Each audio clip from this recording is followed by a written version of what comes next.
It may be a year old, but the Samsung Galaxy S22 Ultra is still a tempting phone with impressive capabilities in a rather large package. Most of it still works fantastically well, and importantly, it's dropped in price since the release of the S23 Ultra. The Galaxy S22 Ultra is the top handset in Samsung's 2022 flagship range. As the Ultra moniker implies, the Samsung Galaxy S22 Ultra is the biggest, heaviest, and most feature-rich member of the S22 family. It has a 6.8-inch display, larger than the 6.6-inch screen on the Plus, a silo for the S Pen to dock, and a stacked camera array on the back. It also, predictably, picks up some of the highlights of the Galaxy S22's design, including armor aluminum around the sides, Gorilla Glass Victus Plus on the front and back. Samsung says this is 12.5% tougher than the previous Victus, and, of course, an IP68 rating. It's heavily rounded on the sides, with a non-existent camera module that allows the multitude of sensors to just sit by themselves. It is basically a refinement of the last Galaxy Note phone rather than an evolution of the design I loved on the Galaxy S21 Ultra. The new design for the camera sensors has them sticking out, so the phone rocks a lot when you perch it on a table. I've also found dust gets caught around the camera sensors very easily when the phone has been in my pocket for prolonged periods. It's a big, heavy, and surprisingly wide device, though when you consider everything on offer that's hardly a surprise. The 6.8-inch OLED panel packs a 1440p resolution for pin-sharp details and can now ramp all the way down 1 Hz to save battery life. Open up a game or start scrolling Twitter and that refresh rate jumps to 120 Hz, and it really does look super smooth. Samsung has also added a 240 Hz sampling rate into the game mode, ideal for titles like online shooters and brawlers that require the fastest response possible. To my eyes, the screen looks like one of, if not the, best around. Colors pop without feeling lurid, and detail is simply unmatched. I loaded up Our Planet in HDR on Netflix and the colorful scenery looked stunning. Aside from looking vivid and bright, the dynamic OLED screen has a new feature called Vision Booster. Samsung says this pushes up detail and contrast in brighter situations, making it easier to see video content. Brightness is another item key to Samsung's hype for this phone, and it deserves the build-up. While the top 1750 nits brightness will likely only be hit in specific HDR situations, you do have a lot of control over the levels of brightness. I could easily hit 770 nits in the extra bright mode, which is a very high number you'll only need sparingly.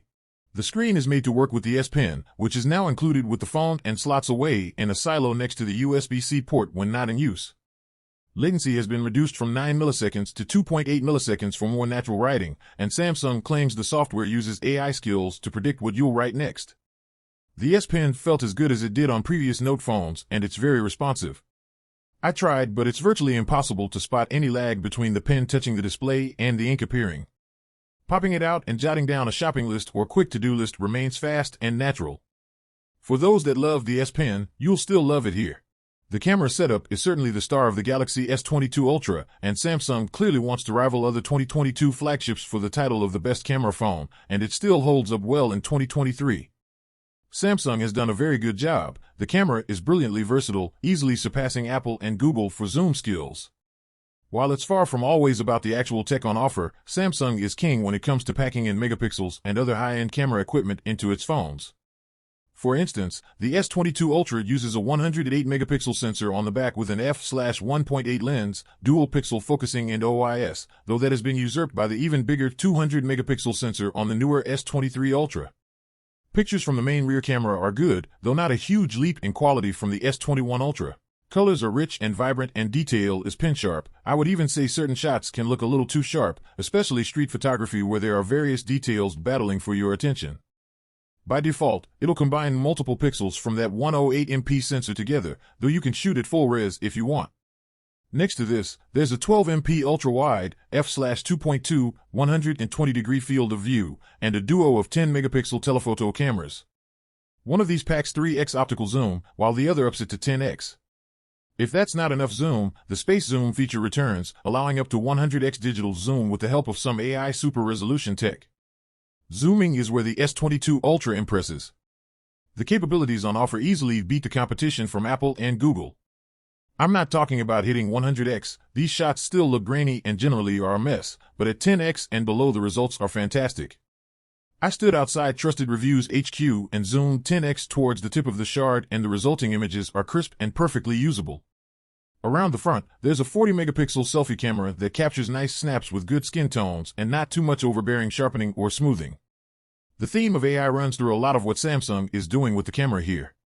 It uses artificial intelligence in night photography to steady the camera when you're shooting video. The tech worked great during testing, offering me very impressive and stable results, automatically switching the frame rate and altering the strength of the bokeh blur in portrait mode as the situation required. Auto frame snaps is another AI-focused feature. It's designed to shift the focus and zoom to fit more, or less, faces into your shots depending on the environment the camera is in. This feels like a good way to make sure people utilize all the available cameras without making them manually pick between them. It's easy to spot the AI kicking into gear, and it can lead to very obvious changes in lens and color tone that can be quite jarring. I was taking pictures of my dog Peach in lower light, and the camera kept automatically switching between regular and night modes, drastically altering the colors each time. This is less obvious when it's very dark and the camera knows the surroundings a little better. Night photography is a big focus with the camera. Samsung says the pixels inside the 108 megapixel sensor are 1.23x larger than those in the S21 Ultra, allowing more light into the sensor. Again, the use of AI makes itself known, upping detail and reducing noise. Throughout my time with the phone, I have found the low light and night shooting to be arguably the biggest camera upgrade over the Galaxy S21 Ultra. The phone does a wonderful job at both retaining details in tough conditions and ensuring that snaps that deserve to be inky dark are so. It's worth noting that performance is even better on the newer S23 Ultra, utilizing 16 and 1 pixel binning tech to capture even more light, detail, and color than the S22 Ultra.